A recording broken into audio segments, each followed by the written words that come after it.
Desobediencia civil de Henry David Thoreau, parte 2. Toda votación es una especie de juego, como las damas o el vagamón, con un leve toque moral en él.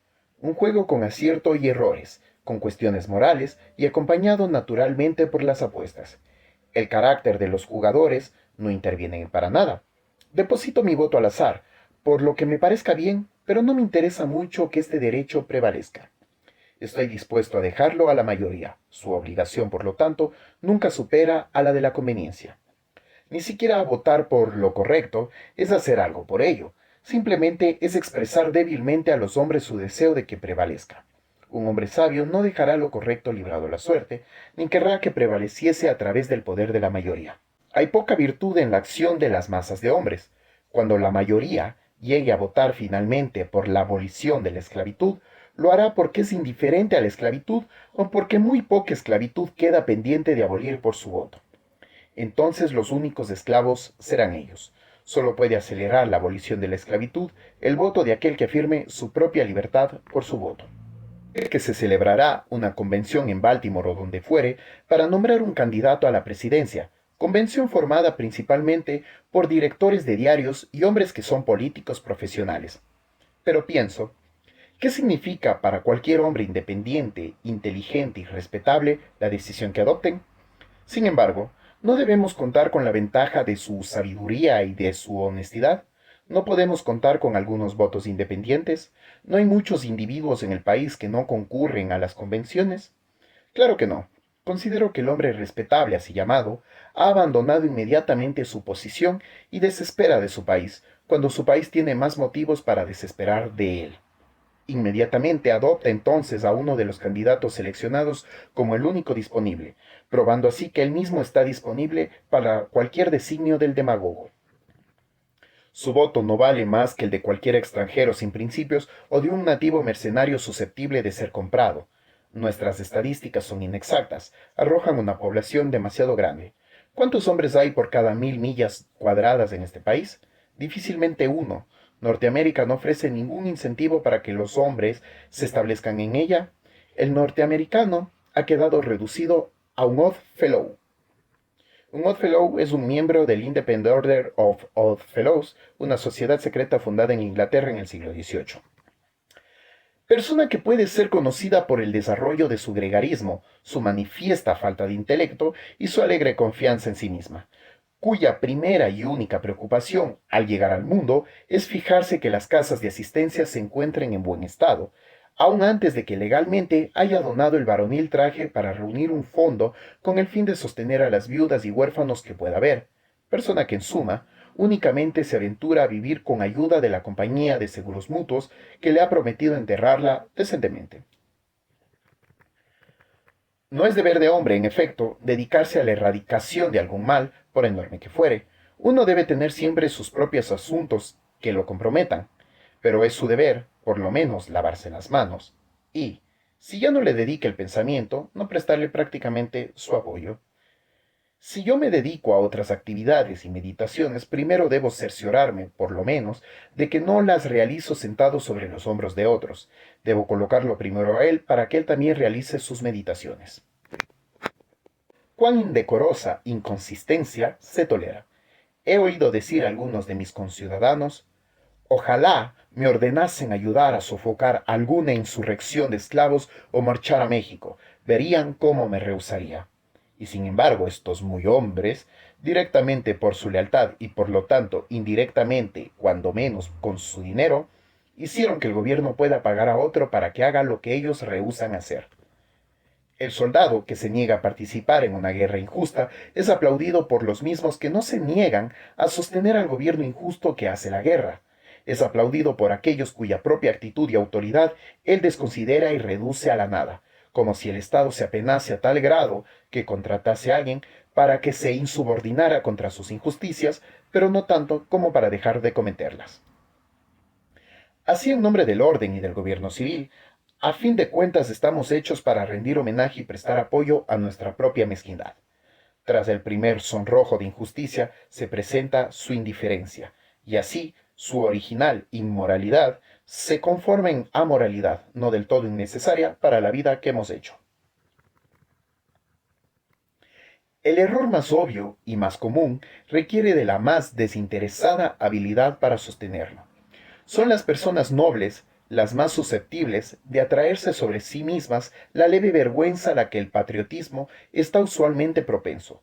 Aquellos que, mientras desaprueban el carácter y las medidas de un gobierno, le prestan su lealtad y su apoyo. Son indudablemente sus partidarios más conscientes y, por lo tanto, a menudo se convierten en los más serios obstáculos para realizar reformas.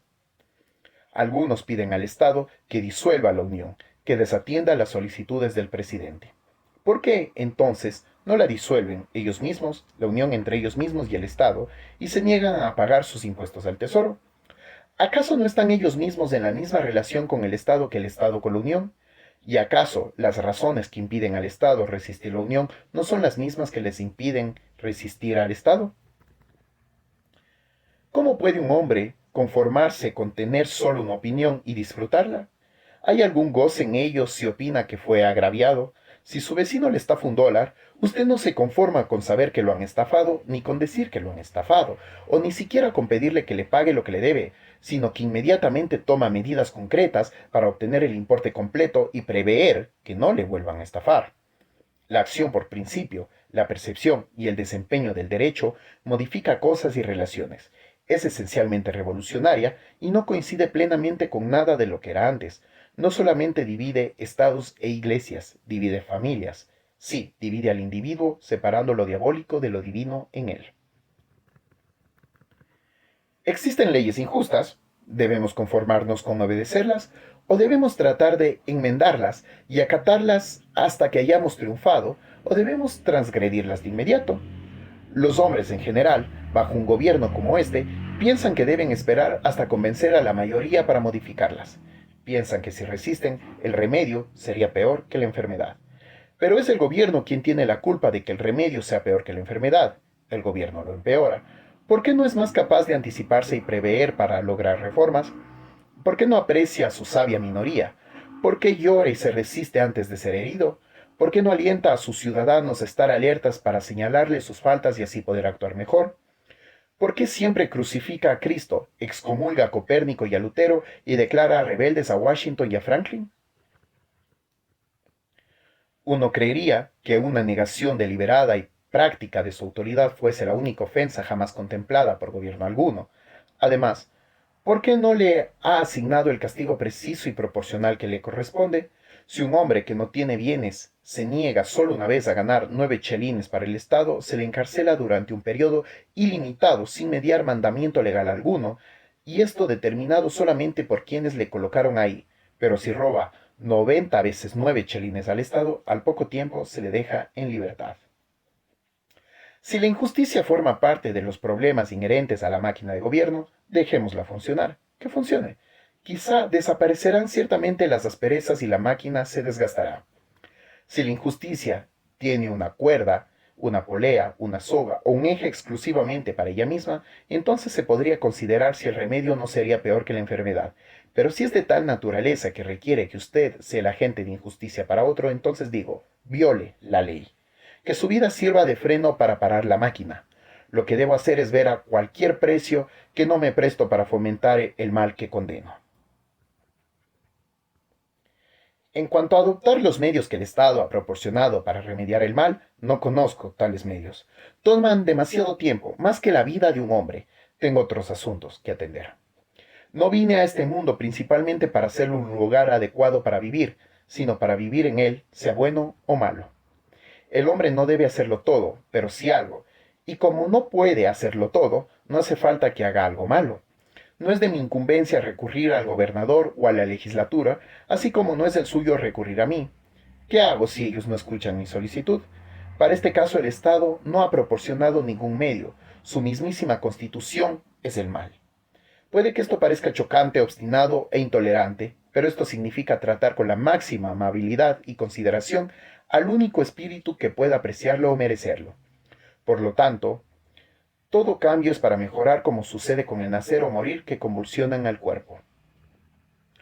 No titubeo en decir que aman a sí mismos, abolicionistas, deban retirar inmediata y efectivamente su apoyo, tanto en persona como con sus bienes. al gobierno de Massachusetts y no esperar que formen mayoría de uno antes de adquirir el derecho a prevalecer por medio de ella. Pienso que basta con que tengan a Dios de su parte sin esperar lo otro. Además, todo hombre que tenga más razón que sus vecinos ya constituye una mayoría de uno. Americano, su representante del gobierno estatal, directamente y cara a cara una vez por año no más, en la persona de su cobrador de impuestos. Esta es la única forma en que un hombre de mi condición necesariamente lo encuentra, y entonces dice inequívocamente reconózcame, y la forma más sencilla, más eficaz y en el estado actual de las cosas, la forma precisa de tratar con él este asunto, de expresar la poca satisfacción y aprecio que se le tenga, es rechazándole. Mi vecino civil, el cobrador de impuestos, es precisamente el hombre con quien debo lidiar, porque, a fin de cuentas, es con hombres y no con pergaminos con los que entro en contienda, y él ha elegido voluntariamente ser el agente del gobierno.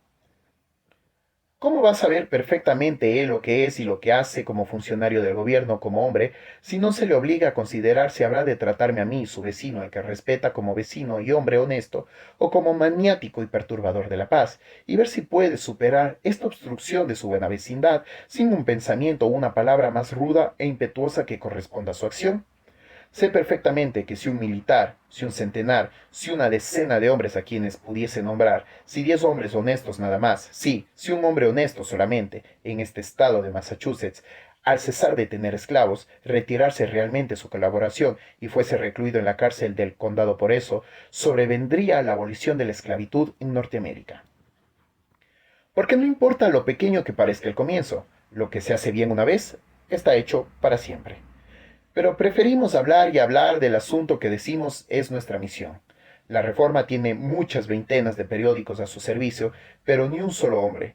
Sí, mi estimado vecino, el embajador del Estado, que dedicará sus días al reconocimiento de la cuestión de los derechos humanos en la Cámara del Consejo, en vez de estar amenazado con las prisiones de Carolina, tuviese que ser el prisionero de Massachusetts, ese Estado que está tan ansioso de imponer la esclavitud a su Estado hermano, aunque por el momento solo pueda descubrir un acto de inhospitalidad como base de conflicto con él.